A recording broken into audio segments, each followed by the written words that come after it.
Muito bem, minha gente, mais uma vez hoje vamos ter um sarau de poesia. Hoje, brincando aqui, poesia azul com os meninos. Porque a gente já teve poesia rosa com as meninas, só para parafrasear, né? Eu juro que estou fazendo poesia, mas não estou não, tá? Então, vamos lá. Paulo, conta pra gente como é que a poesia entrou na sua vida. É uma coisa meio estranha, né? Porque na minha infância eu não tive muito acesso à leitura, não, né? Meu pai, ele trabalhava numa empresa construtora de estrada, nessa construção da rodovia da morte, né? E de meu nascimento até meus 4 anos, onde a estrada, o trator ia, a gente ia atrás. Depois que eu fui para Nova Lima... Isso já é uma história, quase uma poesia, né? Já é uma crônica isso aí. Depois ele se estabeleceu em Nova Lima, trabalhando na CEMIG, e lá é que eu comecei a aprender a ler. Ele mesmo me ensinou a ler aos 5 anos de idade. E você aprendeu? Aprendi. Um bom professor ele, então. E assim, mas não tinha livro, né? Ele não sei como que ele conseguia as revistas, jornais, levar para casa, eu ficava lendo aquilo, era uma loucura, né? Mas quando eu fiz uns 14, 15 anos, ele comprou aquele Tesouro da Juventude. Não sei se vocês conhecem, né? Aquela Sim, o Tesouro da Juventude. Os mais jovens talvez não. Eu queria não conhecer, mas tudo bem. Mas, cara, aquilo tem cada volume tem dividido em livros, e tinha um livro da poesia. Quando eu li aquilo, o primeiro poema do primeiro livro, volume 1 do livro de poesia, é o Si, do Rudyard Kipling. E que é um poema, assim, até nada metafórico, é mais uma coisa assim, hoje a gente chamaria de autoajuda, né? Um poema autoajuda. Mas aquilo me marcou, eu passei a ler todos os poemas da enciclopédia inteira e falei, eu acho que eu dou conta de fazer uma coisa parecida. E comecei a escrever. Com? 15 anos, na gaveta, né? Ficava na gaveta. As folhinhas iram para a gaveta. Depois eu não tinha nem máquina de datilografia, né? Depois na hora de escolher uma profissão, eu fui fazer física, né? Formei em física, e aí vai para o trabalho. Que tem tudo a ver, né? Poesia, né? Literatura. O pai cuidava das estradas e ele foi fazer física. Mas aí quando você pensa que um dos jornalistas que era aquele cara assim... ícone contra a ditadura, né, que editava versos, né, o Luiz Carlos Maciel, ele era físico, né? Fala, pô, não, tem algo a ver, sim, tá? Bom, agora que você, né, tirou a cortina, acendeu a vela... O Luiz Vilela, um violonista de primeira ponta que mora em Brasília hoje, é mineiro aqui de Belo Horizonte, é físico, né? Então tem Mas você trabalhou com física? Mas sempre com aquela veia, a poesia fez parte da vida, né? Só que, assim, eu também levei muito a sério a minha profissão, né? Eu fui um professor que, assim, eu gostava do trabalho. Eu fazia questão... Era aquele professor que se dava aula à noite, os alunos não saíam antes de 10h30, 11 horas de jeito nenhum, porque, assim, o envolvimento era grande. Não é que eu era um chato que fechava a porta. Mas eu sempre escrevendo. Aí um dia eu comecei a publicar, apareceu o Facebook, né, em 2005, 2006, não sei, comecei a publicar meus poemas no Facebook. Você deve ter começado no Orkut, né? Se você estava lendo Tesouro da Juventude, você tinha que estar no Orkut primeiro, você ficou meio paradoxal. Saltei, né? essa, saltei Tá bom, vamos lá, continua no Face. Fui no Facebook, comecei a publicar, e eu tenho uma série de poemas que eu ainda não publiquei, que eu chamo de curtas. Ele tem um nome duplo, é um duplo sentido mesmo, porque eles são curtos, né? 4, 5, 6 versos, máximo 8, aí não tem um número, um limite, mas são curtos. E são cenas. Eu falo assim, são curtos porque pode virar um curta-metragem. Se você quiser, você pode filmar e fazer um curta-metragem. Então é meio que uma crônica. Você escreve alguma coisa como se você estivesse assistindo. Tem as suas metáforas lá, né? Como a poesia às vezes cobra, né? Mas permitido para menores de 18 anos? Permitido para menores. Aí a Regina Mello, que você conhece, né? É uma poeta e é uma curadora, e ela edita alguns livros. Ela falou, cara, seus curtas são muito bons. Mas não foram os curtas que eu publiquei, né? Eu publiquei com ela esse aqui, que se chama Mistérios de Marte, tá? Uhum. O Museu Nacional da Poesia, que tem como curadora a Regina Mello, publicou. E ela falou, nossa, quando eu mostrei para ela o que eu tinha escrito, que isso aqui eu escrevi durante um ano, como físico, né, eu acompanhei a viagem do planeta Marte desde... Eu ia perguntar exatamente isso. Você também tem daquela época do filme? Quando saiu o último filme sobre Marte? Não, foi depois, né? O filme foi depois. Tá vendo? Pode ter se Isso aqui foi inspirado aí. 2007, 2008, por aí. Não, que eu foi escrevi. muito antes do filme. Peraí, vamos fazer um break aí. Mistérios de Marte. E a gente volta. Porque quando a gente está falando de Proibido para Menores, eu acho que o Bruno começou com a poesia muito antes disso, né, Bruno? Eu sempre escrevi, desde sempre e... Desde sempre. Vamos botar uma idade aí. Vamos entender com quantos anos a poesia entrou aí na sua vida. Sem maturidade, né, literária, com 12 anos eu já escrevia versos, né? Mas eu guardava. Você tem versos dessa época? Eu tenho uma agendinha, que é aquela agenda do Mário Pena, que eu ganhei. Sim. E eu guardo, né? De vez em quando eu revisito. Outro dia eu até fui vendo qual que eu dava ainda para publicar, porque tinha alguns trechos interessantes. Eu sempre fui muito para um lado da questão existencial, né? Assim, com a gente no mundo, como que a gente se relaciona com o outro, com o tempo, com o passado, com o futuro, com o presente, com as ansiedades, com as angústias. Eu gosto muito de música, mas eu gosto muito da letra da música, né? Então eu acho que toda letra de música é uma poesia. É claro, aquelas que fazem sentido, né? E aí eu consumia sempre muita música, muitas letras e senti necessidade de colocar no papel o que eu estava sentindo. Esse é um pouco do tema do meu mestrado, que é como que a literatura ajuda o ser humano a se existencializar. A gente é pouco para o que a gente quer ser, né? E a literatura expande as nossas possibilidades, a nossa forma de compreender o mundo. Hoje eu tenho essa visão. Com 12, 13 anos eu não tinha. Então eu só tinha necessidade de colocar para fora aquilo que eu estava sentindo, que eu estava vendo, né? Eu não sei se é verdade, não tenho fato nenhum para confirmar isso. Eu sou canhoto. E eu já ouvi dizer que canhotos são muito observadores. Mais observadores normalmente que os destros. Não sei se procede. Eu sei que eu sou. E para você ser um bom escritor... pesquisa, hein? Quem quiser fazer uma tese de alguma coisa, uma dissertação, né? Não? Eu não vou aprofundar nisso, não. Porque se eu não soubesse que você era jornalista, eu diria que você era filósofo, alguma coisa na área de teologia, né? O Paulo aqui, ó, físico, né? O livro de Marte ali, então as coisas vão se... O meu mestrado foi em filosofia, né? A base dele é filosofia. Pois é. Direitos humanos, literatura. Acaba puxando, né? Existencialismo. Sim. Hoje eu consumo filosofia como conteúdo que eu gosto, que me preenche, né? E estou estudando psicanálise, que acho que tem me ajudado bastante a compreender o outro. Mas com 12, 13 anos eu já lia e sentia necessidades. E eu lia autores que já eram... autores importantes, assim, eu pulei muito de coleção Vagalume, aí logo eu fui para Paulo Coelho, me encantei naquele momento, mas é muito superficial, né? Mas era superficial, mas para mim não era, que eu tinha 12 anos e consumi tudo. E depois eu vi, isso aqui já não me atende mais. Aí eu fui pulando para Kafka, você foi Júlio evoluindo Verne. e amadurecendo. Isso é bom. Qualquer que seja o motivo para a gente ler, né? Folheto, comercial, né? Coisas nesse sentido. Eu até queria pedir para você, que eu vou pedir para o Paulo daqui a pouquinho também, depois que a gente passar pelo Edigô. Você lembra algum trechinho de algum poema seu dessa fase sua? Inicial, lá atrás. Qualquer trechinho que seja. Quero também que você lembre, talvez, um trechinho de alguma coisa sua inicial, que você não tinha preparado para o nosso sarau de poesia. Nossa. Olha, depois da Covid eu estou lembrando de muito pouca coisa e estou invertendo algumas palavras. Eu vou pensar um Sério pouco. mesmo? Sério. Né? Você acha, ou o médico diz que isso tem a ver com Covid? Não, eu acho.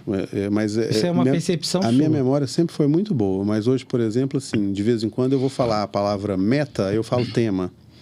Eu vou falar o nome de um... Interessante isso. Eu comecei a inverter, assim, eu tive um pouco de confusão mental, nada grave, não precisei ser hospitalizado nem nada, mas eu me senti um pouco mentalmente cansado pós-Covid. Eu também estava fazendo mestrado em filosofia, então eu era normal ficar mentalmente cansado. Mas eu vou te dar uns segundos para descansar e o Paulo também. Vou pensar. O Digô vai contar pra gente como é que a poesia entrou na sua história, na sua vida. Então, eu começo pela poesia da rua. Eu sou mestre de cerimônias, né? Eu venho da cultura hip hop. Rap é ritmo e poesia. E eu me torno poeta a partir do momento que eu começo a escrever meus raps. Não, pera aí que isso é muita informação. Vamos lá. Poesia de rua primeiro. Conta pra gente um pouco Como assim? Por que você diz poesia de rua para eu entender do que você está falando? Infelizmente, a gente tem lugares muito diversos na escrita hoje, principalmente na poesia. A gente tem os poetas clássicos e hoje a gente tem um movimento muito forte que é o movimento periférico dessa escrita. O rap, ele impulsiona essa escrita desde que ele surge no Brasil. Porque é a voz do oprimido, é o espaço periférico para a palavra. E a gente tem uma métrica diferente, uma construção diferente da poesia clássica, que não se prende a tantas regras. Um autor de poesia clássica só para quem está nos assistindo ou para quem está nos ouvindo entender, um ou dois? Drummond, Manuel Bandeira. Tá, poesia clássica, ok. E quando você fala mestre de cerimônias, porque o mestre de cerimônias a gente já pensa naquele sujeito, naquela sujeita, enfim, naquela pessoa que está apresentando alguma coisa, né? O que você diz, no seu caso, isso é uma outra coisa? Isso quer dizer? A pessoa que faz rap é mestre de cerimônia. Ele é conhecido como MC. Entendi. Isso. Então, o MC, ele é um mestre de cerimônia? Ele é um mestre de cerimônia. Porque as pessoas... Então, esse MC é mestre de cerimônias? Isso. É engraçado que a gente escuta falar MC, mas nunca parou para discutir se esse MC queria dizer isso ou se vinha de alguma origem de outra língua. O mestre de cerimônia, ele vem nesse local. O rapper, quando ele tem a fala, né? No meu caso, o MC, quando ele tem a fala, ele não tá ali só para cantar a música, ele tá ali para animar a festa, ele tá ali para dialogar com o público. E é isso que todo mestre de cerimônia de festa faz. Lembrando um DJ. Não, lembrando quem apresenta os eventos. Ah, sim, entendi. Sabe? Sim. E é isso, é o diálogo com o público, é a animação, é manter a chama da festa viva. E quantos anos você tinha quando isso começou a entrar na sua vida? Eu tinha 14 anos. Você acompanhava esses eventos que aconteciam na rua ou onde eles aconteciam próximo de onde você morava, é isso? Eu sou skatista, desde a mesma época. E o skate me leva para a cidade. A transitar mais pela cidade. Sim. E aí eu conheço a cultura hip hop como meio de locomoção. Como meio de locomoção. Não só para brincar e curtir, mas para se locomover também. Porque o skate é um estilo de vida e não só um esporte. E aí, nesse caso, o skate é o que me possibilita chegar a outros lugares onde o hip hop estava acontecendo. E aí é que eu me apaixono por esse universo de uma cultura filosófica muito grande, de ensinamentos e de um olhar para o próximo muito latente, que era isso. O hip hop, ele mostra o olhar da periferia para a periferia. É isso que a gente sempre fez. Entendi. Lá nos Estados Unidos, em 73, quando isso começa, o Bronx era um bairro totalmente esquecido pelo governo dos Estados Unidos. E aí, tipo assim, esse movimento surge como um grito mesmo, para que essas pessoas buscassem uma alternativa além da violência. E aí o hip hop nasce como uma cultura mesmo, com uma linguagem própria, uma moda própria, uma estética própria artística. E você tem alguma coisa que você lembre de cabeça disso aí que você fez nessa época? Nessa época, eu acho que eu tenho um trechinho na cabeça. Fala pra gente, olha lá pra sua câmera, fala pra gente. Eu acho que essa faz parte da primeira que eu fiz com meu amigo Point. Hoje ele é grafiteiro, mas também é um bom MC. O hip hop na minha vida me tornou um doido varrido, e a cada rima que eu faço, eu bato mais um pino. O hip hop na minha vida me tornou um doido varrido, e a cada rima que eu faço, eu bato mais um pino. E essa letra falava sobre as nossas visões e o quanto isso enlouquece, assim, as nossas visões daquela periferia e dessas violências que nos atravessam, e o quanto isso pira a gente. Assim. Muito legal. Você lembrou de alguma piração aí? Alguma coisa que bateu o seu pino aí? Não vou lembrar, pra gente juntar e pegar carona no que o Digo falou. Não, eu tava vendo ele falar e uma vez eu tava estudando inglês e eu vi um comentário que era o seguinte, que rap é uma sigla de Rhythm and Poetry, poesia e ritmo. E eu não sabia disso, mas depois que eu fiquei sabendo fez sentido demais, porque é uma poesia com ritmo, né? E é incrível você falar isso, porque, assim, Bruno, a gente tem umas questões que, assim, vão acontecendo na vida da gente, igual você está comentando uma série de coisas, e assim, é incrível como é que você começa a comentar e você começa a interligar as coisas, né? O Paulo falou há pouco de como é que fala uma coisa e ele já vai pensando em um monte de coisas, como é que você traz isso para sua vida, e você começa a fazer as ligações, as conexões, que é o que você está falando, né? Você foi ler e já percebeu isso, enfim, continua aí na sua linha.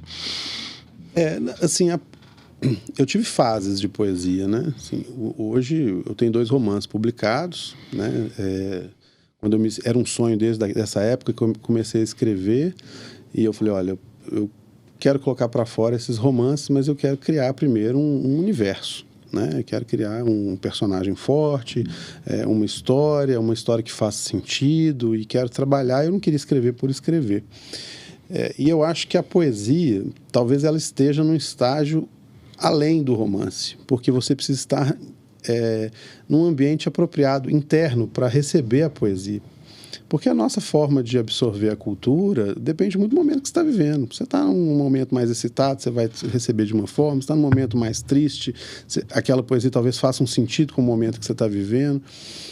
E o romance, muitas vezes, ele é uma história que você absorve. Também tem essa influência, mas eu acho que o poder da poesia, para quem está aberto a recebê-lo, é maior.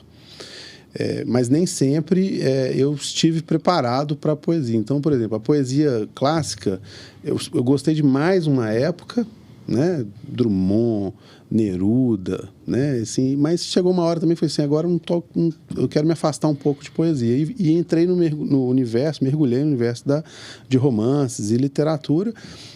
E depois me senti pronto, depois que eu entendi a relação de como você percebe o mundo e como que o mundo... Não entendi não, né? Passei a entender um pouco mais, que a gente que entender, acho que a gente nunca vai entender 100%. É um processo, né? Todo dia um pouquinho. Mas eu me senti um pouco mais maduro para entender assim, agora faz sentido ler poesia. Porque se você lê muitas vezes, às vezes tem uma frase solta, às vezes tem um trecho que você repete o trecho, mas ali o autor quer enfatizar aquilo, às vezes uma palavra que ele repete, ela tem um duplo sentido. Você tem que estar muito aberto para receber isso, né? Isso depende muito do momento que você está vivendo. Então eu tive altos e baixos com a poesia. Na pandemia eu escrevi muito. Eu fiz, né, tentei fazer o máximo que eu pude um lockdown, um isolamento em respeito a mim e às outras pessoas que eu convivia. E ali eu produzi muito. Eu participei de um concurso literário da Livraria Lelo, do Porto, aquela que tem do Xangô de Baker Street, da Escada Sim. Vermelha. Escrevi um conto que... está até num livro de contos da pandemia, da editora Páginas. E ali, naquela época, eu estava produzindo muita poesia. Era um momento que eu precisava colocar esse conteúdo. Eu queria Seria uma válvula de escape sua, né?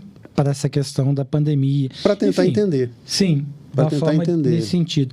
Paulo, você lembrou de algum trecho de alguma? Não lembrei não. Eu estava tentando lembrar aqui, eu só sei, lembro a essência dela quando você tem lá uns 17, 18 Sim. anos, que você está naquela fase assim de revolta, né, se sentindo revolucionário, né? E aí eu lembrei aqui da essência da poesia, que era falar assim: se há caminhos, não é por aí que eu vou. Prefiro ser caçador de esmeraldas que passar pelos lugares já pisados. Então era essa coisa assim bem que já tem um recadinho interessante aí, né? Tá. Paulo, poesia tem idade para as pessoas lerem? Tem idade para entender? Eu posso introduzir? Dá para colocar poesia lá no ensino infantil? Talvez infantil, talvez, não sei, talvez não, mas quem sabe na educação. Tem infantil, na né? educação. Tem vários livros de poesia para crianças que atendem um público que está começando. Abaixo dos 5, que está começando a ler, talvez não, mas sei lá, para quem já está mais alfabetizado. Ele começa a perceber as diferenças das palavras e o significado das palavras pouco a pouco. Claro que você não vai colocar poemas com palavras sofisticadas, né, que estão próximo da linguagem dele, né? Mas em qualquer época você pode falar poesia. Poesia não é uma coisa assim que todo mundo gosta, né? Basta ver que mas por que poesia não é uma coisa que todo mundo gosta? Quem compra poesia, os maiores compradores de poesia são quem escreve poesia, né? A gente troca livros, né? Ontem mesmo eu troquei esse livro aqui, né? Algumas pessoas eu troquei com outros poetas que estavam lá. Levanta aí e fala o nome pra gente, mostra pra... Haikais do Riobaldo. Que é um livro de poesias. Livro de poesia, publicado pela Páginas. Aí a gente também. volta ao escambo, né? A moeda de troca. Você dá um livro pra ele te dá um livro. Tem até um site de escritores que chama o Escambanauta. Sério? Exatamente. Olha, pra você que está nos assistindo e nos ouvindo, olha, o Escambonauta, qualquer um pode entrar lá. Sim, é um site e escambonar. Vamos inventar aqui um verbo novo. E é um site feito por escritores, para escritores, né, que a gente troca. Eles fizeram um concurso de microcontos durante uma época, que foi uma coisa mais genial que eu já fiz, escrever microcontos. Porque o microconto... Só um parênteses, o microconto ele ainda é mais curto que aquele curto que você falou? É por ali, o microcontos, quer dizer, nesse caso que esse site promoveu o curso de microcontos, eles tinham que ter no máximo 300 caracteres, incluindo... Uau, mas 300 caracteres é muito pouco. 4 linhas. É um desafio isso aí. Eram 28 dias, 4 semanas, e cada dia eles sorteavam uma palavra, tinha uma palavra sorteada, e no seu microconto tinha que ter... É um microconto, tem começo, meio e fim, tem uma narrativa, tem um ápice, um final, e aquela palavra tinha que aparecer. O que eu fiz? Eu comecei a contar uma história com uma sequência, independente da palavra que estava sorteada. Eu criei um personagem, a primeira palavra foi porão. Aí eu falei, poxa, porão é uma coisa subterrânea, né? Então eu vou criar uma personagem... Já viajei aqui.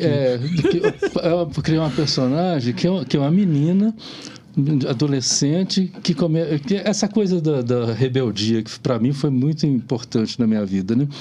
Que é rebelde, então ela briga com a família toda, que é evangélica, que escuta música clássica, que ela vai para a missa, ela vai para o porão e vai escutar Ratos do Porão. Olha só. Não? E aí... E Ratos no Porão não é uma banda, né? Ela vai escutar os Ratos lá no Porão. Não, mas era a banda, era a sua banda preferida, Ratos do Porão. E aí ela... É porque contrapõe essa coisa de ir à igreja, exatamente, da ópera. Ela vai criar... Os poetas se entendem, tá vendo? A trajetória dela é essa trajetória de avançar mais na rebeldia dela, mas se colocando como uma menina que gosta da música punk e vai se tornar uma líder de banda, e também tem uma trajetória que é até onde... o que marca, né, a trajetória de uma menina adolescente que está crescendo, mas que tem essa pegada assim, de rebeldia, né? Assim, eu não quero seguir os valores da minha família, eu quero criar outra coisa, e monto uma banda de rock, punk, né? E cresce com isso, e no final ela se torna uma profissional da música, né? Tem essa coisa, mas todo mundo passa pela rebeldia, né? Qualquer profissional, né, que hoje você acha esse cara é muito sério, cara profissional. Sério porque ele batalhou muito para... Vamos fazer uma pesquisa com o nosso público. O Bruno já falou de existencialismo há pouco, né? Imagino que, claro, vai ter histórias ali de rebeldia. Tem no seu caso? Você também passou por esse processo de rebeldia? Bruno? Tem. Os meus 2 livros, né? Eles são sobre um personagem que decide romper com a sociedade para poder ser ele mesmo, né? Isso é rebeldia, então? Porque são atos de rebeldia. A gente vive muito institucionalizado, né? Atendendo demandas, atendendo pedidos, expectativas das outras pessoas. E ele seguindo padrões? Seguindo padrões que são impostos até tacitamente, né? E ele fez uma opção de ser ele mesmo. E abriu mão de tudo que ele tinha para poder viver essa experiência, né? Com medo de desagradar as pessoas, né? Não foi talvez um ato de coragem, pode ter sido até um ato de covardia. Aí depende do prisma do leitor, né? Como que ele vai se enxergar. Mas é uma rebeldia com a própria sociedade. Quando você vive, quando você percebe, você viveu 10 anos sem perceber que se passaram 10 anos. Inclusive, essa é uma frase de uma das músicas de um disco que eu mais gosto, Dark Side of the Moon, né? Que fala time, né? Assim, quando você percebe, alguém deu o tiro de largada e você passaram 10 anos. Você perdeu o tempo e passaram 10 anos. Você não sabe o que aconteceu, você pode estar, inclusive, lá no ponto de partida. Você pode estar parado, né? Então, em algum momento do caminho você travou. Sim. Enquanto Diego se prepara para declamar a primeira, né? Bruno, o que o jornalismo te emprestou para os seus textos, para a sua escrita, para essa sua, vamos colocar entre aspas, carreira de escritor, poeta? O jornalismo... Outro dia eu tentei fazer uma conta. Eu fiz cerca de 5.000 reportagens. Uau! Porque eu produzia muito, né? Eu escrevia para um jornal de economia. 5.000 reportagens é muita coisa. É muita coisa. E reportagens mesmo, né? Não estamos falando aqui de notinha nem nada. Não, reportagem assinada, algumas com retranca, né? Sim, porque eu escrevi para o Diário do Comércio, para o Globo, algumas poucas reportagens, mas fiz algumas matérias para o Globo e fui correspondente do Estadão, aqui em Belo Horizonte, durante muitos anos. Até quando eu fui trabalhar com outros empregos, eu pedi uma autorização para fazer as reportagens de futebol, que era uma coisa que eu gostava, que me aproximava da escrita, né? Mas o que o jornalismo me trouxe é a proximidade com o leitor, o texto fluido, o texto rápido, o compromisso de colocar o leitor dentro da cena, né? Acho que o jornalista, o repórter, ele tem uma chancela da sociedade de ser uma testemunha ocular. Ele tem a credibilidade de vai lá e me conta o que está acontecendo. E ele tem que ter essa responsabilidade com o que ele está fazendo, tentar ser o máximo isento possível, apesar de que isso é uma utopia, mas tentar ser o mais isento possível, mas sempre dar voz. É a meta, né? Eu acho que a meta é dar voz para as duas pessoas e, mais do que respostas, o jornalista tem que trazer perguntas, questionamentos. Então, acho que isso que me aproximou dos meus textos, sabe? Entendi. Questionamentos, perguntas, proximidade com o leitor, colocar o leitor dentro da cena. Acho que isso é importante. A descrição.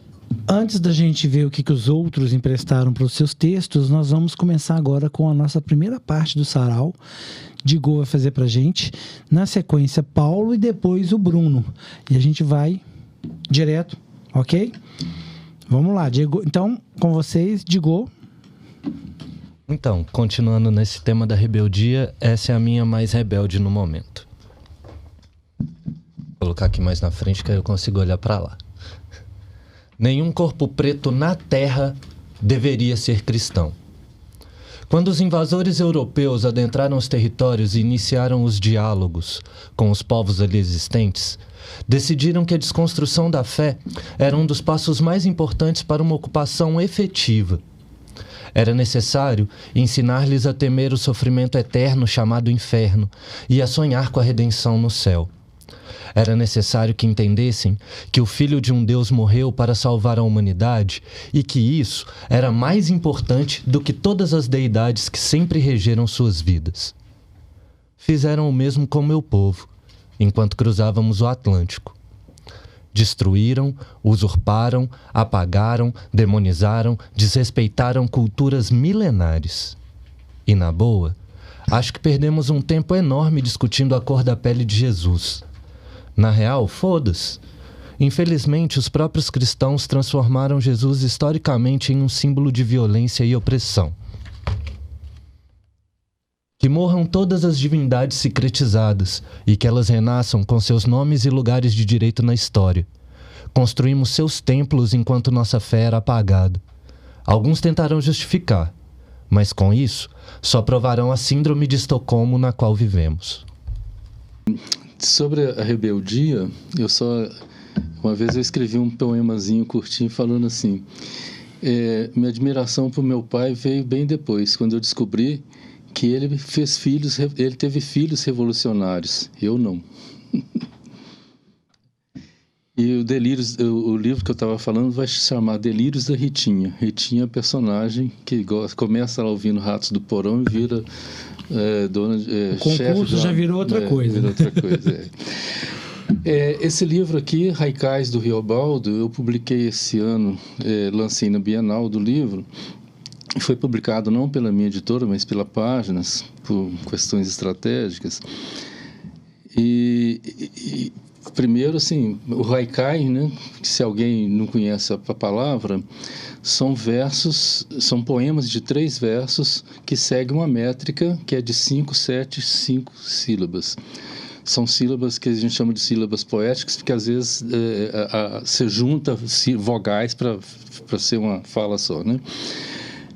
Que foi trazida ao Brasil pelos japoneses, né? E hoje a gente tem, no Brasil, ele acabou se expandindo, tem muita gente que gosta e que escreve haikais, mas nem sempre seguindo essa métrica, né?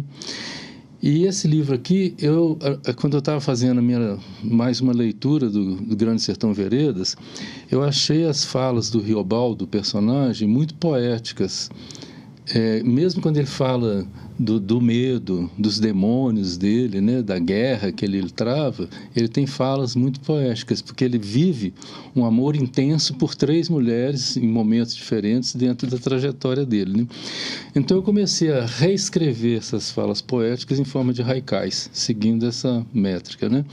Então, às vezes, a leitura, né, ela não parece um poema que tem uma continuidade, porque cada um é um pedaço, é um trecho, uma passagem. Eu vou ler um trecho aqui para vocês. Os muitos ódios, eu tive todos dele, não sabia por quê. Tinha medo não, cansaço de esperança me deu um enjoo. Com desresposta, com pique de solécia, me contrariou. 2 guerreiros, como poderiam se gostar? Singela prosa. Seria agouro conversa afeiçoada antes da guerra? O querer da gente, despedindo feito riso, no meio da vida. Viver, não é? É muito perigoso, ainda não se sabe. O viver mesmo é o aprender a viver, isso é mesmo. Duvidei nada, só mesmo com vitória nasci para ser. Pensa que morte é só choro e sofisma? Pensa errado. Diadorim, nele, negaciou e gambeteou, de supetão, só. Diadorim era o corpo de uma mulher, moça perfeita. A dor não pode mais que a surpresa a coice-dharma. O grande sertão, quem sabe do sertão, são os pássaros. O que existe é o homem humano e a travessia. Eu vou ler uma poesia que eu escrevi numa noite de insônia no início do lockdown na pandemia. Eu, na época, morava próximo à Avenida Prudente de Moraes, com contorno, e passavam muitas ambulâncias, fazia um silêncio profundo na madrugada, e eu ouvia só as ambulâncias percorrendo os hospitais. Então, nessa noite de insônia, eu resolvi escrever esse texto. Mais uma noite escura em claro, pensamento que flui com a leveza das folhas de uma árvore que anuncia uma chuva que pode chegar a qualquer momento. O frio já chegou sem avisar. Silêncio para as vozes noturnas que soam mudas na madrugada perdida. A fumaça branca circula lentamente à borda da xícara de chá que me faz companhia. Não foi o tempo que parou. Os dias também têm passado sem sentido. Nós paramos. O tempo que nós mesmos criamos. Inventamos também a falta dele, como se compuséssemos uma canção para uma vida líquida que dança passos descompassados ao ritmo das folhas ao vento. Enquanto isso, o isolamento lentamente muda nossa velocidade e se transforma em vã conhecimento. E a distância se transformou em remédio que cura, sem bula, a respiração ofegante oscila na noite. A ansiedade antecipa o futuro e ofusca o presente. De repente, lá fora, pneus solitários cortam o asfalto enquanto uma sirene atravessa o cruzamento. Os latidos sumiram junto com os andarilhos. Tudo está calmo, exceto nós mesmos.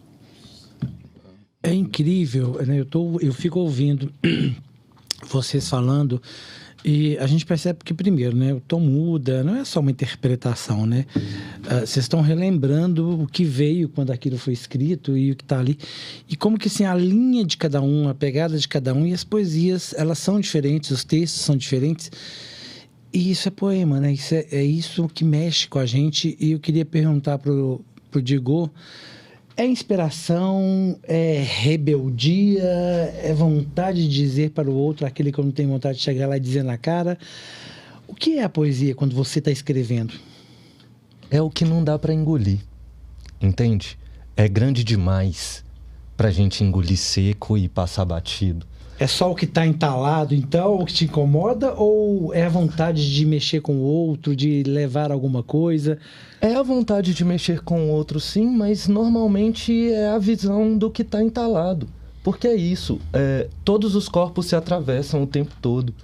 E é isso. Eu quero olhar na cara do racista com um sorriso no rosto e falar, mano, fogo nos racistas, sacou? E eu quero ver você, o racista, olhar para mim e rir e não entender o que eu disse. Porque ele acha que vai ser bonito, porque a frase tá bonita, tá hypada. Mas ninguém é racista. Menos o racista que sabe, que finge que não sabe que é. E eu quero falar para ele. Eu quero falar para todo mundo que não ouve a gente. Faz um parênteses para quem está nos ouvindo e nos assistindo, quando você fala a frase está hypada. O que é isso? Essa frase hoje é uma frase muito importante. Não né? quer dizer que a frase está pronta, que é um ditado, não. Não, isso é uma frase de uma música do Djonga. É onde ele fala fogo nos racistas. Porque é isso. A gente precisa sair desse lugar calmo. É que ela já existe e foi cantada. É isso que quer dizer a frase está hypada. Isso. Ela já tem... como o Djonga é um artista de enorme expressão... Sim. A frase tá do tamanho dele. Entendi. Ela empresta o valor do que veio dali, né? No seu caso, Paulo, como é que é isso? A inspiração, a rebeldia traz também, ela te move? Né? A rebeldia também foi o que começou, né? Que fez começar a falar. Porque eu sou de Nova Lima, mas da periferia de Nova Lima, né? Que pegava ônibus todo dia para vir para Belo Horizonte. Eu venho de um lugar que, quer dizer, minha trajetória não foi uma trajetória fácil, né? Embora assim, estava conversando ali fora e falando, não, eu estudei em Dijon, na França, né? Foi lá que eu fiz meu doutorado. Mas meu pai nasceu numa aldeia indígena. Minha avó era indígena. Então, daí...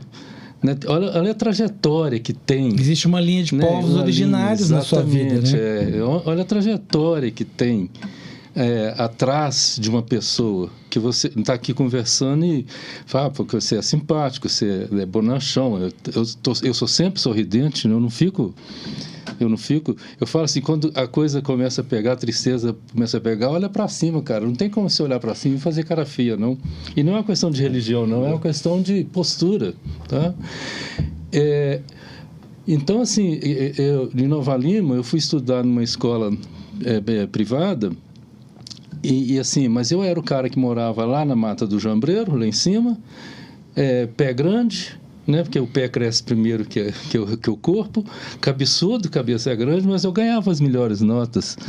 Isso é uma coisa que vai crescendo, você vai querendo mostrar para o mundo que você tem uma maneira diferente de falar. Você é diferente, sim. O bullying virou uma outra forma de trabalhar isso aí, né? Isso, né? Mas assim, na época não tinha... O pessoal gozava mesmo, né? Não tinha essa coisa. E quando eu fui morar na França, lá também, assim, pelo minha fisionomia, eu era confundido com qualquer árabe, né? E eu cheguei na França em 95. Isso é bom, hein? Ser confundido com árabe hoje é bom, 95, né? Por um lado. Mas não lá, né? Em 95, eu cheguei na França, daí um mês soltaram uma bomba lá em Saint-Michel, né? Bomba dentro do trem do metrô e na estação de Saint-Michel, que é do centro de Paris, né? Então eu era parado todas as vezes. Pronto, o terrorismo e as confusões todas já começavam. Isso teve até dois lados, porque eu entrava nos restaurantes árabes, eles achavam que eu era árabe de fato e eu era super bem servido, sabe? Não tô falando. Mas tem os dois lados, né? Eu já tenho uma pergunta. Sai um trechinho de um poema em francês? Cara, assim, eu não... Vou te dar um tempo para lembrar enquanto o Bruno conta para ele. Pensa aí enquanto isso. Alguns eu tenho que achar. Veio um trechinho. Enquanto isso, Bruno, essa questão que a gente estava falando da inspiração, além do existencialismo que você já comentou, o que te move na poesia?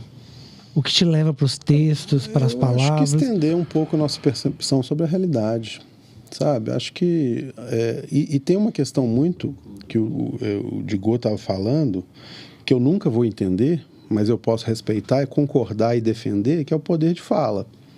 Eu posso falar... Eu acho que eu vou voltar nesse tema, assim. Hoje, não adianta você não ser racista. Você tem que ser antirracista. Você tem que se indignar com isso. E também contra a violência da mulher, com todos esses povos que muitas vezes são tratados como minorias, mas eles são minorizados. Porque eles não são minoria. A questão da minoria tem que ser discutida, na verdade. A questão de rotular a palavra. Mulher, né? E negro ou preto, como eles querem ser chamados, não são minorias. Eles são minorizados. Sim. Então, é uma discussão longa, então, na verdade, mas é isso mesmo. Mas, assim, sobre o poder de fala, eu nunca vou conseguir entender, escrever sobre... Eu posso escrever milhares de páginas sobre preconceito em relação a racismo. Eu nunca vou escrever tão bem quanto uma pessoa que sofreu racismo, como uma mulher que sofreu violência doméstica, ou outra experiência.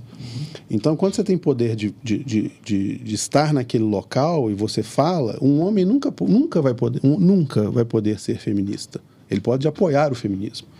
Quem é feminista é a mulher, porque esse é o poder dela. E se eu quiser ser feminista, eu estou tomando o lugar dela. Então, o que a gente tem que entender um pouco é essa questão. Eu acho que a arte, e aí a literatura expande, né? A gente está falando de quadro, de arte, de obra de arte. O meu mestrado foi em simbologia, como que a arte ajuda a garantir os direitos humanos. A arte forma comunidades invisíveis que se organizam em prol de um conceito que elas se identificam de uma forma...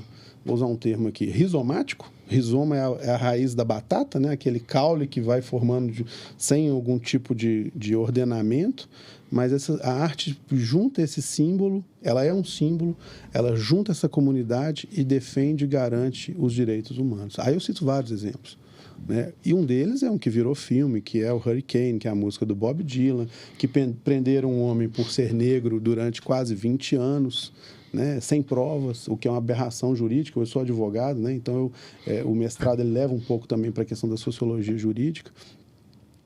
E é um pouco o que eu acho que a poesia traz, e que eu tento colocar isso quando eu escrevo, seja em contos, em romances, em poesias, né, em fragmentos, em perguntas. Muitas vezes eu faço só uma pergunta ali, né?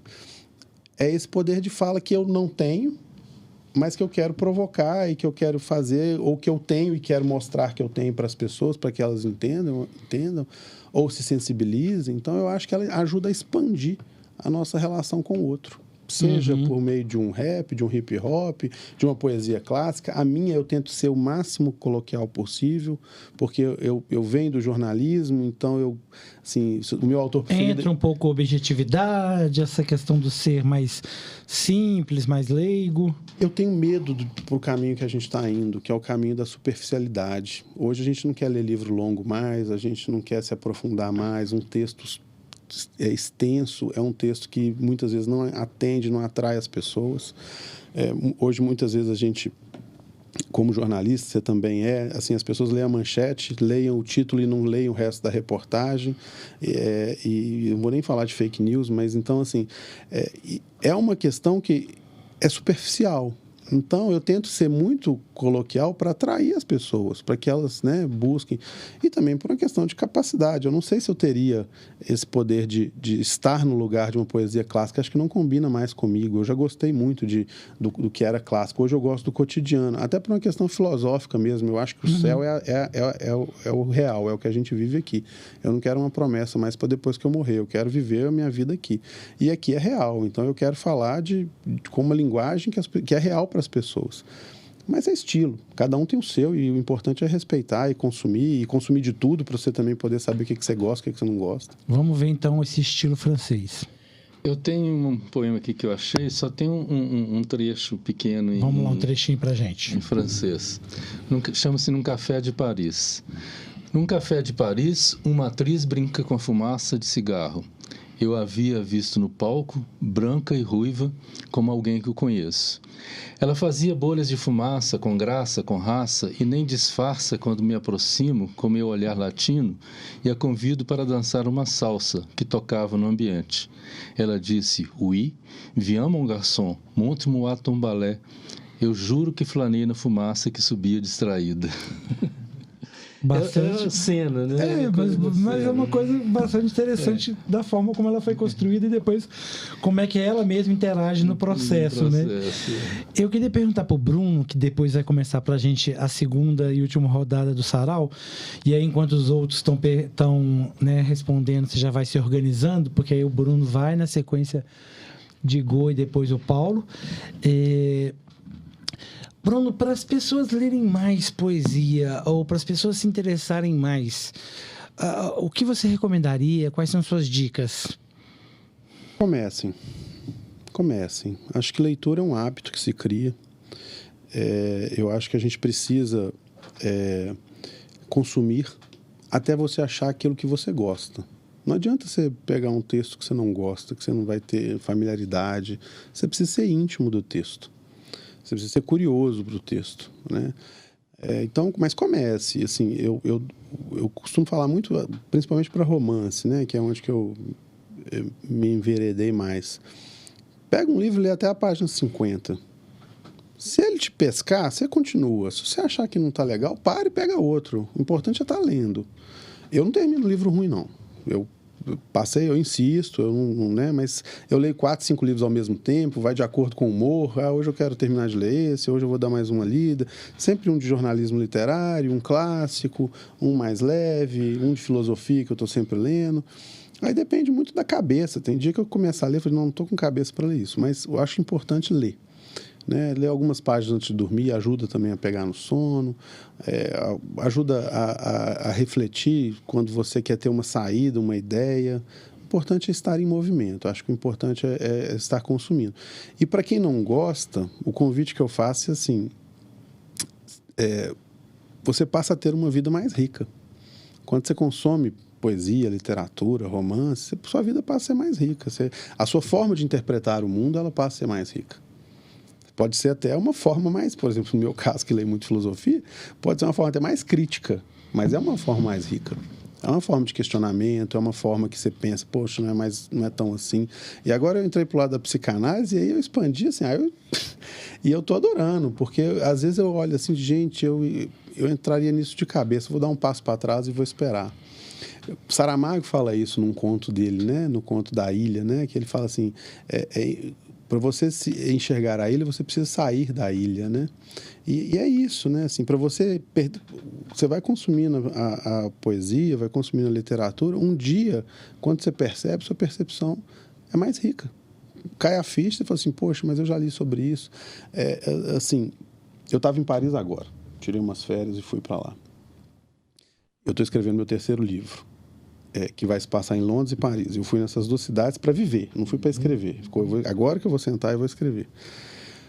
E cada cantinho é um capítulo.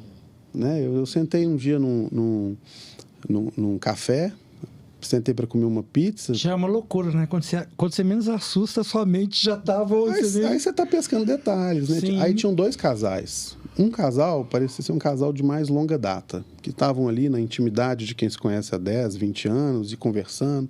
E o outro casal parecia que estava no primeiro encontro.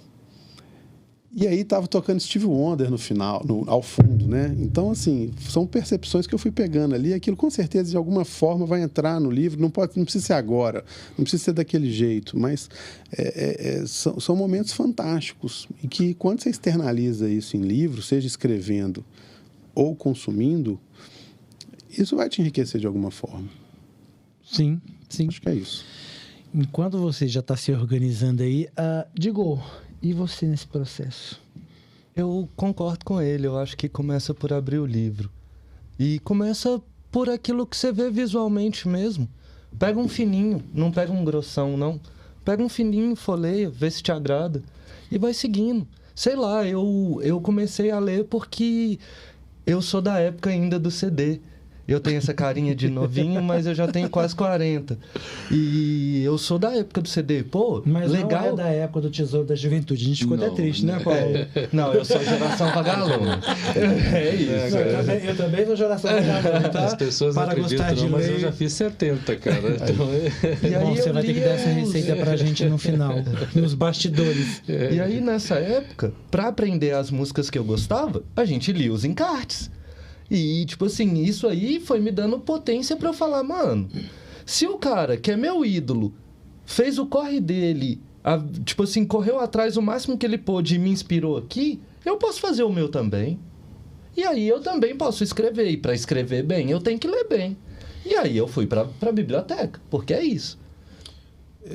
Só um comentário, e a gente nunca vai estar pronto como escritor. O texto nunca vai estar pronto. Então, assim, dispara. Um dia que, se você quiser, você reescreve isso, ou você reescreve outro. Eu passei muitos anos querendo publicar um livro e esperava o livro estar pronto. Ele já estava pronto. Ele não estava perfeito, porque perfeição não existe. A gente fica esperando a perfeição vir. É um pouco que eu escrevo hoje sobre o existencialismo, né? Assim, a gente não nasce perfeito, a gente não morre perfeito, porque isso é só uma utopia. O importante é viver, a gente curtir esse intervalo entre o nascimento e a morte, né? E a gente fica muito preso a isso. Principalmente quem escreve, querendo achar a melhor palavra, e às vezes você trava, seja na poesia ou no livro. Isso serve para leitura também, assim, não fica esperando o melhor livro, não. Lê, se não te prendeu, você larga, pega outro, troca com alguém, né? O escambo. Só um outro comentário. Meus 2 amigos de cabeceira, dicionário de rimas e dicionário de sinônimos. Uau! Meus 2 amigos de cabeceira. Porque é isso, eu quero falar algo diferente. Mas o que eu quero falar é uma coisa simples. É aquela ideia. Eu só posso florear um pouco com o sinônimo. Tá lá, meus amigos, para me ajudar. Porque, na verdade, vem a ideia e a inspiração, né? Vamos lá, então, para a nossa segunda rodada. Eu escrevi sobre justamente essa utopia que é a vida, e sobre a gente esperar o melhor momento para viver, para curtir a vida, e a vida está passando. Então, eu escrevi um texto que provoca as pessoas a saírem do lugar. Olhe para o seu passado como se fosse um presente. Memórias de um futuro não muito distante. Passos vazios que preenchem devaneios sinceros demais que nunca se tornaram realidade, enquanto uma fina chuva alaga esperanças rachadas que não passam de desejos secos. Fantasia a si mesmo de todas as vontades famintas que te deixaram saciado, de toda uma vida que não passou de uma promessa criada pelos seus próprios sonhos. Eu vou ler um trecho desse livro aqui, Mistérios de Marte. Esse trecho está dentro de um capítulo que se chama Marte no Signo das Águas. E um detalhe, eu escrevi esse livro durante 1 ano, acompanhando o movimento do planeta Marte nos signos do zodíaco. Que era só assim, ver qual que era a minha percepção naquele dia, contando sobre o meu cotidiano mesmo. E todos os dias eu escrevi, durante 1 ano. Marte estava em Touro no mês de outubro, chegou em Touro novamente, eu parei de escrever. Tá? Foi 1 ano assim. E foi um exercício cabuloso, né? Porque você escrever todo dia, claro que não estão todos aqui, porque alguns não vale a pena, né? Você não escreve bem todo dia. Alguns homens temem mulher com filhos, outros são objetivos em seus projetos. Mas, evidentemente, tem sempre um terceiro, aquele que adentra sua vida sem dizer nada, mexe em suas coisas como se fosse dono. Esse Chico sabe das coisas, não é mesmo? Como eu agi como essa mulher. Mas a conta 2-1 pesa no final melhor do que 1-1. Jogo empatado nem sempre me cheira bem. Se cheira. Vitória não pode ser do nosso lado? Mulher que me conhecia não sei de onde abordou-me na mesa do restaurante. Disse para minha parceira de mesa: cuidado com esse moço, ele seduz. Senti-me um boto cor-de-rosa ou mesmo a serpente do Éden. Ela precisa ler Jean Baudrillard. Deu grande dica à minha companheira de almoço. Atenção nesse moço, quem sabe ele brilha no escuro. Hemingway choramingou com Gertrude Stein, perdidos os originais de seu romance no naufrágio do mar Mediterrâneo. Escreva de novo, certamente será melhor. Premiados por quem os sinos dobram, Nobel de Literatura, evidentemente. Não evitou sua vida triste, mas venceu.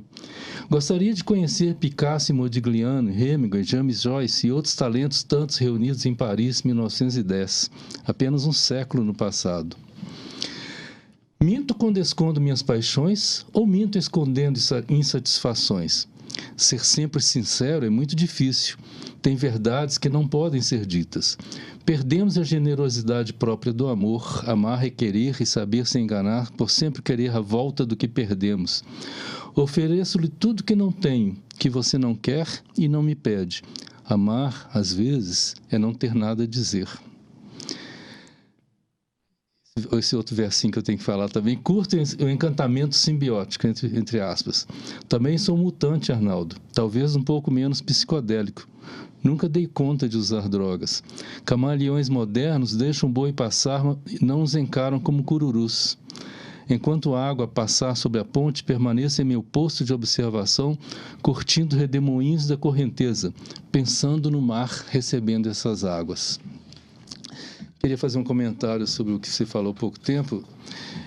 Eu só não sou canhoto porque eu uso a mão direita para escrever. A única coisa que eu faço com a mão direita é escrever.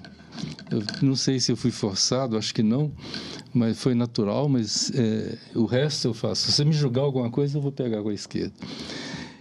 E também sou observador daqueles validando sua pesquisa tese. Aí, acho que vale. Acho que vale. Vamos lá, Diego.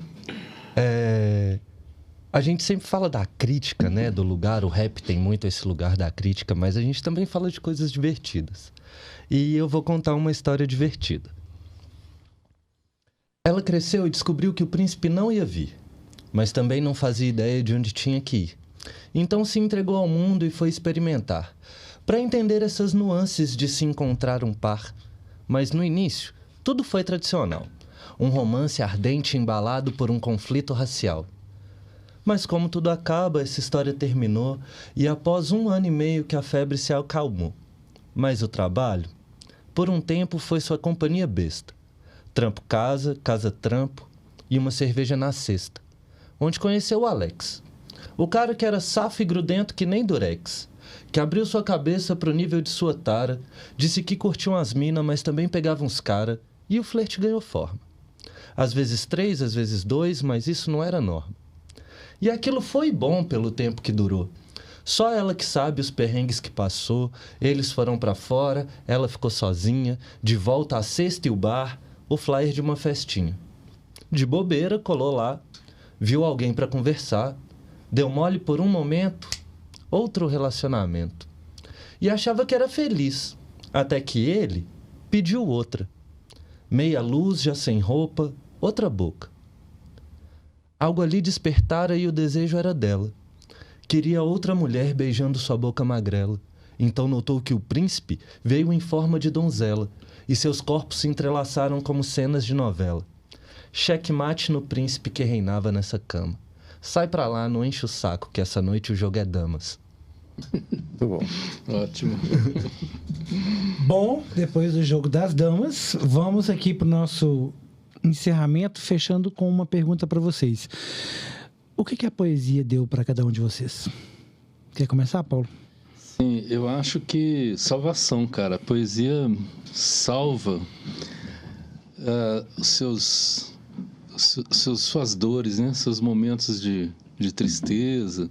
Mesmo que a poesia seja triste, não é isso, né? Mas o fato de você estar lidando com a poesia, seja escrevendo, seja lendo, isso te traz uma outra percepção do que poderia ser, do que pode ser diferente, do que você pode fazer de diferente. Eu escrevia, né, naquela fase da rebeldia, poemas muito melancólicos, né? Um dia eu fui lá, quando a Fafiche ainda era lá na Carangola, né? Eu nem lembro quando que é isso, você nem tinha nascido. A Faculdade de Letras fez uma semana de poesia. E eu fui lá assistir um dia uma mesa que estava o Fernando Brant e o Capinã falando de letras de música. Eles não se consideravam poetas, eles se consideravam letristas. Falavam. Então teve... Assim, e o Capinã falou o seguinte... que ele escrevia poemas muito... Falou triste, chorando, sabe assim? Ele escrevia poemas muito tristes e a vida dele era uma merda. Até que ele resolveu mudar de tom, falar de amor, de alegria, sabe? De coisas assim. E a vida dele mudou da água para o vinho. Aí, quando eu estava em Paris, eu fui no Salão do Livro, que foi em 98, o ano da Copa. Então, os autores brasileiros eram os que estavam sendo homenageados no Salão do Livro de Paris. E sentei lá para ver a Lígia Fagundes Telles, né? Uma dama, né? Uma dama. E ela falou em francês bem esforçado, né? Que cuidado com as palavras que você fala. As palavras têm muito poder. Tá? E eu lembrei de uma historinha da minha mãe, que ela recebia uma visita lá, que todo dia lá importunar e falar da vida dela, que era muito triste, e a mamãe falava assim... Cuidado, Terezinha, não fala desgraça. Desgraça não devia ter, nem estar no dicionário da gente, que desgraça atrai desgraça. Eu liguei as coisas e escrevi um poema que eu não vou lembrar dele aqui, mas eu escrevi assim: sou feliz por querer querendo. Parodiando o Chaves, né? Eu sou feliz por querer querendo. Cara, isso realmente mudou. Acho que a poesia é uma salvação da miséria mesmo. Mesmo que você fala, né? Você pode dar uma de Mayakovsky, de falar, né, de coisas assim bem pesadas, mas eu acho que ela te coloca num outro prumo, né? Ela, para mim, foi assim, eu me tornei a pessoa alegre que eu sou hoje. Não é que eu ando sempre feliz com a vida, mas assim, de mostrar que esse lado alegre que a gente tem é muito mais cativante, muito mais importante. E eu cunhei uma frase que eu uso para mim, sabe assim: eu sou feliz por opção pessoal, mas eu sou bem-humorado por obrigação. Porque ninguém precisa ver minha cara mal-humorada, ninguém tem... Eu acho que isso é poesia para mim. É uma coisa, ela às vezes, vem de supetão, vem quando você não está esperando, às vezes vem trabalhado, você pega um tema, pesca aqui e tal, e aparece, né? Um dia você escreve. Eu gosto muito de escrever sobre determinados temas, igual esse aqui, por exemplo, igual esse aqui, o Raikais, eu escrevo sobre temas.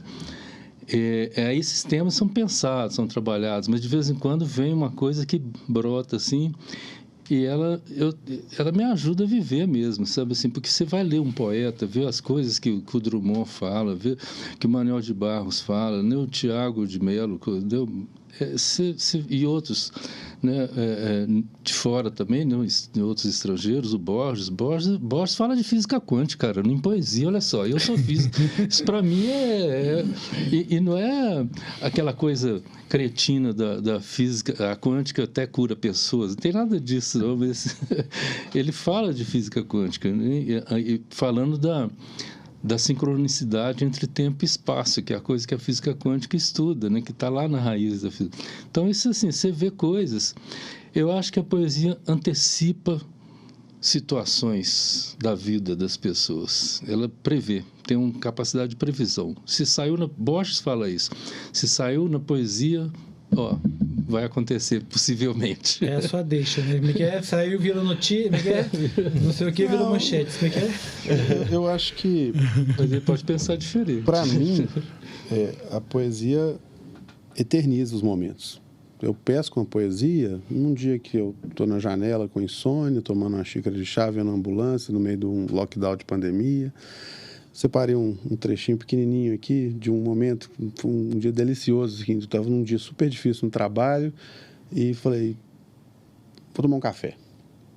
Saí, né, para tomar um café. Então, aquele momento que eu parei e escrevi esse texto pequeno que eu vou ler aqui para vocês, foi um momento que não foi igual o dia anterior, que eu não lembro como foi, e não foi como o dia seguinte, que eu não lembro como foi. Eu eternizei, para mim. Né?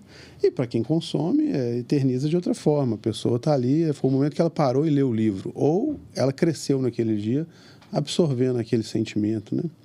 Mas esse dia foi engraçado, eu estava tomando café e estava vendo um casal, observador, né? E estava vendo um casal. E resolvi escrever isso aqui. Entre passos apressados, pausa para um café. Demorados olhares na mesa ao lado. Ele toca a mão dela, se falam lentamente pelos olhos. No balcão, uma mulher faz foto de uma xícara enquanto o café esfria.